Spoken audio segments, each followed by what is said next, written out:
দক্ষিণ এশিয়ার আকাশে কি বদলে যাচ্ছে শক্তির সমীকরণ? এমন প্রশ্নের মাঝেই ইতিহাসের অন্যতম বৃহৎ প্রতিরক্ষা চুক্তির পথে হাঁটছে ভারত। ফ্রান্স থেকে ১১৪টি রাফায়েল যুদ্ধবিমান কেনার উদ্যোগ শুধু একটি অস্ত্র ক্রয় নয়, এটি একটি আঞ্চলিক ভূ রাজনীতিতে ভারতের অবস্থান আরও দৃঢ় করার কৌশল বলে মনে করছেন বিশ্লেষকরা। ভারত শিগগিরই তাদের ইতিহাসের সবচেয়ে বড় প্রতিরক্ষা চুক্তিতে সই করতে যাচ্ছে। ভারতীয় বিমান বাহিনীর মাল্টিরোল ফাইটার এয়ারক্রাফট কর্মসূচির আওতায় ফ্রান্সের কাছ থেকে ১১৪টি রাফায়েল যুদ্ধবিমান কেনার প্রস্তাব চূড়ান্ত পর্যায়ে রয়েছে। চুক্তির আর্থিক পরিমাণ প্রায় ৩,২৫,০০০ কোটি রুপি, যা বাংলাদেশি মুদ্রায় আনুমানিক ৪,৩৮,০৭৫ কোটি টাকার সমান। সংশ্লিষ্ট সূত্রগুলো জানিয়েছে, এই সপ্তাহেই চুক্তিটি অনুমোদন পেতে পারে। ভারতীয় গণমাধ্যম এনডিটিভির তথ্য অনুযায়ী ফ্রান্সের প্রেসিডেন্ট ইমানুয়েল ম্যাক্রোর সম্ভাব্য দিল্লি সফরের আগেই চুক্তিটি চূড়ান্ত করার পরিকল্পনা রয়েছে। যদি তা বাস্তবায়িত হয়, তবে এটি হবে ভারতের ইতিহাসের সবচেয়ে বড় অস্ত্র ক্রয় চুক্তি। এর মাধ্যমে দিল্লি শুধু যুদ্ধবিমান সংগ্রহই করবে না, বরং দীর্ঘমেয়াদী কৌশলগত অংশীদারিত্বকে আরও সুদৃঢ় করবে। চুক্তির অন্যতম গুরুত্বপূর্ণ দিক হল ১১৪টি রাফায়েলের মধ্যে প্রায় ১০০টি যুদ্ধবিমান ভারতে উৎপাদনের ব্যবস্থা রাখা হয়েছে। এর ফলে উন্নত যুদ্ধবিমান প্রযুক্তি হস্তান্তরের সুযোগ তৈরি হবে। বিশেষজ্ঞদের মতে, এটি ভারতের মেক ইন ইন্ডিয়া উদ্যোগকে শক্তিশালী করবে এবং দেশীয় প্রতিরক্ষা শিল্পে নতুন গতি যোগ করবে।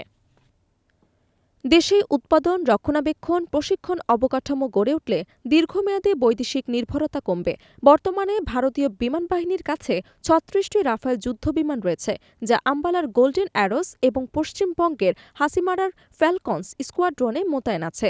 এছাড়া ভারতীয় নৌবাহিনীর জন্য ২৬টি রাফায়েল এম ভেরিয়েন্ট কেনার চুক্তিও হয়েছে। নতুন ১১৪টি যুদ্ধবিমান যুক্ত হলে ভারতীয় বিমান বাহিনীর সক্ষমতা উল্লেখযোগ্যভাবে বৃদ্ধি পাবে বলে ধারণা করা হচ্ছে। রাফায়েল একটি দ্বি-ইঞ্জিন বৈশিষ্ট্য অত্যাধুনিক মাল্টিরোল ফাইটার জেট, যা আকাশে শ্রেষ্ঠত্ব প্রতিষ্ঠা, নির্ভুল হামলা, দূরপাল্লার মিসাইল নিক্ষেপ এবং উন্নত ইলেকট্রনিক ওয়ারফেয়ার পরিচালনায় অত্যন্ত কার্যকর। আধুনিক রাডার অস্ত্র ব্যবস্থার সমন্বয়ে এটি একই সঙ্গে আকাশ এবং স্থল লক্ষ্যবস্তুতে অভিযান চালাতে সক্ষম। সাম্প্রতিক বছরগুলোতে সীমান্ত উত্তেজনা এবং আঞ্চলিক নিরাপত্তা পরিস্থিতির প্রেক্ষাপটে ভারতের জন্য এ ধরনের সক্ষমতা কৌশলগতভাবে গুরুত্বপূর্ণ বলে মনে করছেন বিশ্লেষকরা। এই চুক্তির আরেকটি তাৎপর্যপূর্ণ দিক হল কর্মসংস্থান সৃষ্টি এবং প্রযুক্তিগত দক্ষতা বৃদ্ধি। দেশীয় উৎপাদনের ফলে হাজার হাজার প্রকৌশলী, প্রযুক্তিবিদ এবং দক্ষ শ্রমিকের কর্মসংস্থানের সুযোগ তৈরি হতে পারে। পাশাপাশি ভবিষ্যতের যৌথ উৎপাদনের ভিত্তিতে তৃতীয় দেশে রপ্তানির সম্ভাবনা উন্মুক্ত হতে পারে।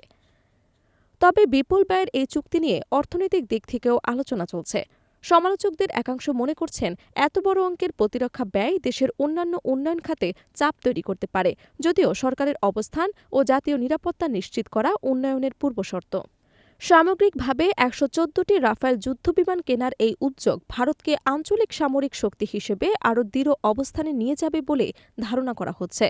দক্ষিণ এশিয়ার কৌশলগত বাস্তবতায় এটি শুধু একটি প্রতিরক্ষা চুক্তি নয়, বরং ভবিষ্যতে শক্তির ভারসাম্য প্রভাব ফেলতে পারে, এমনটাই মনে করছেন আন্তর্জাতিক সম্পর্ক বিশ্লেষকরা।